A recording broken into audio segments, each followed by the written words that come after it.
Welcome back to Boring Reviews. Jodi here. Nick here. I'm trying to keep a straight face. You messed it up. Sorry. And today we're reacting to another QI. quite interesting. I knew you were going to say key. I didn't say I sneezed. How can you predict a thunderstorm? I think this is a good video to react to. It's one of the more recent ones. We haven't really reacted to a lot of recent ones. But I think this is a good one because I feel like a lot of people, besides, a meteorologist, I feel like a lot of people have their own, opinions. Their own, almost like wives' tales of this or that. My bones are getting sore, stiff. It's going to rain. Yeah, I can feel the humidity in the air change. For me, it's very basic and very boring.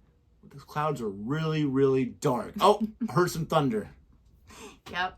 Well, I see a picture just on the very, zero start, at the very start of the film. You can see some animal in a tree. They're going to be like, when all the animals scatter and find shelter. Yeah, I think horses do a certain thing. Like, they get all restless in their pens, maybe. They do say that animals... Yeah. And if you watch all those... Who knows how accurate they are.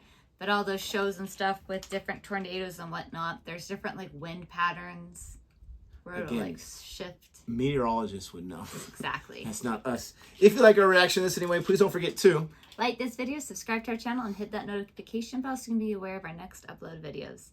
Quick recommendation for a movie, Phenomenon with John Travolta. I still feel like it's a very underrated film. There's a scene, because he gets smarter and smarter, where he walks out by this cliff and he's like, whoa, can you feel that? I'm like, what are you talking about? He's like, I think a big storm's going to come. And so he talks to the weather people, and then afterwards, how did you know that? Oh, I just kind of felt it.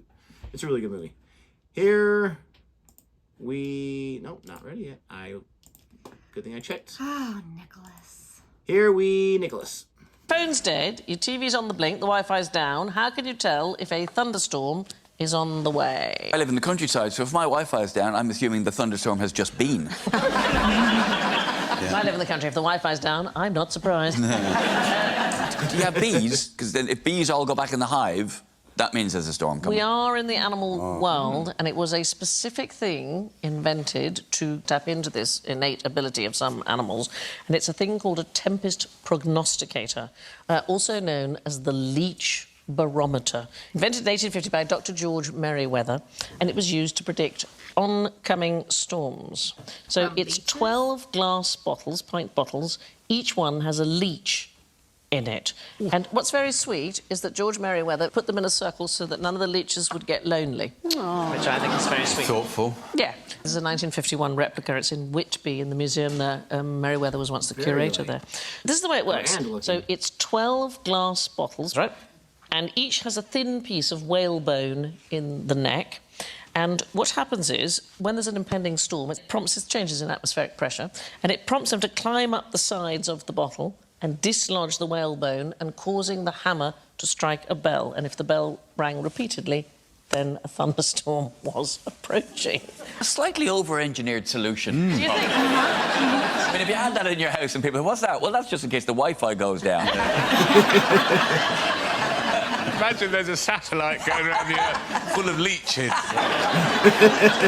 Just as a backup. Is that like something Elon Musk would come up with? But Merriweather was so pleased with this. He wanted to make big ones the size of Indian temples and then very simple ones, and he wanted to roll it out across the country. I'm amazed that didn't happen. I know. Yeah. It's such a handy gadget, that, to have one of those, The government did not have any imagination, stuck with barometers, but I think it's one of the best things I've ever seen. I wonder how he came up with it. I've got these leeches, these whalebones... Well, he was a doctor as well. He would have used leeches in his medical practice, and indeed, leeches are still used today to prevent blood clots. So they're putting stuff into the blood, are they?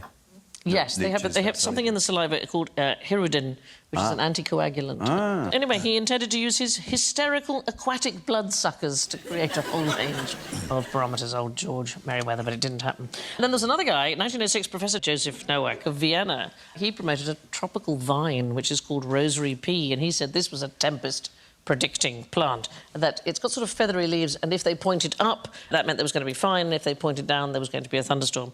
And he claimed that it could predict the weather in a 3,000-mile radius a week in advance. Earthquakes... I know. Earthquakes a month in advance.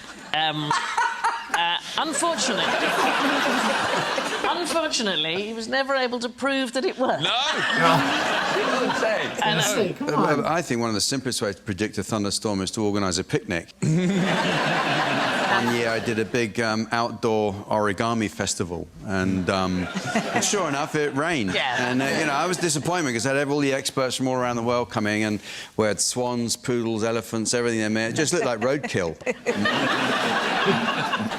Have anybody ever seen a great big flash of lightning? Anybody ever seen? I was knocked flat by lightning once. Were you? Yeah, I was.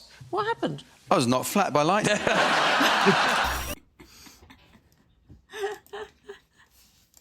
Wow. Just wow. I have no problem with leeches, but the fact of imagine they them on freak everybody somebody. out. Well, I mean, like, just in general, but the fact that like they're sucking blood off somebody makes me so nauseated.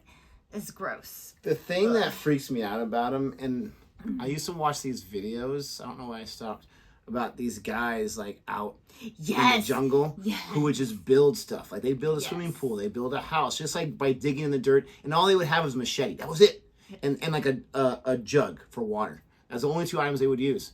And it was amazing. And they used all of nature to build their stuff. But my point for saying this is they would go into the water to get their irrigation thing set up or to fill up the jar, the bucket, and they would notice that they had leeches on them. So they had no shirts on, so they just go out there and you couldn't see them. So they're just like there, and they find it and they just pull that sucker out.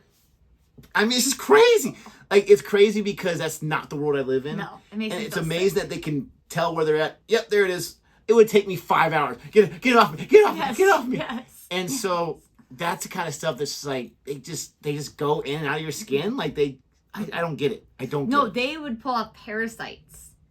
Leeches I just stay thought on they were- top of your skin. They looked like a leech. But they would They pull out probably- parasites yeah, it was that would probably go not a leech, inside but their skin. it looks and they like would one. Pull them out.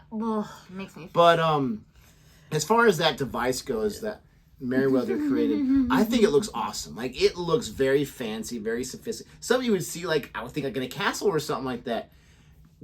She asked the one of the panelists asked, how does anyone think of this kind of stuff? And her answer, she's a doctor. So who thinks of the leeches? They go up and they push the whale bone. Don't you got fish bone? Really? I said whale bone.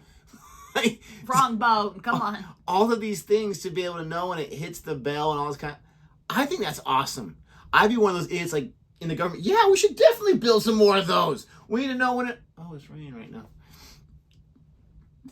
The other thing is that plant just hilarious. Like, all that stuff a month in advance. I couldn't prove 3,000 miles away too. Couldn't prove it. So it would be telling you about all these storms 3,000 miles 7. Yeah, and how do you know where and what direction 3,000 miles? Yeah. Like a cricket field, 360 degrees. Which ones do you really need to be Pitch. concerned about? Yeah, ridiculous. I still enjoyed it. Yes. Sorry. Love when she claps. I just listen. It's just me. I have a thing from my childhood from loud noises. It's just they always freak me out. That's just me. And then when a loud noise freaks me out, he does me, calm down, Jodi. It's not that big of a deal. You should calm down. I watched this video today of this husband's driving, and it goes to the wife, and she's like, and it says in the text like woman saves husband from dangerous driving accident, and then it goes to like the actual like car that's like 10 car lengths ahead starting to slow down, and he's still driving, just looking at her like what. Like, it's that kind of stuff that I usually will say calm down. I don't do that though. If something crashes, I'll be like, what the heck? Because I'm startled.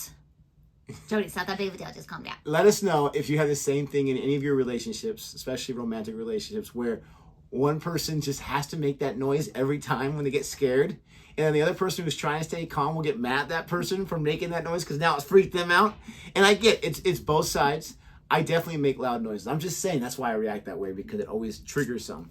And I've never been in the military, so I have no idea what it is. Seriously. PT. Let us know what you think about it. Thank you so much for listening to our Too Much Information. Don't forget to like and subscribe, and until next time. Goodbye.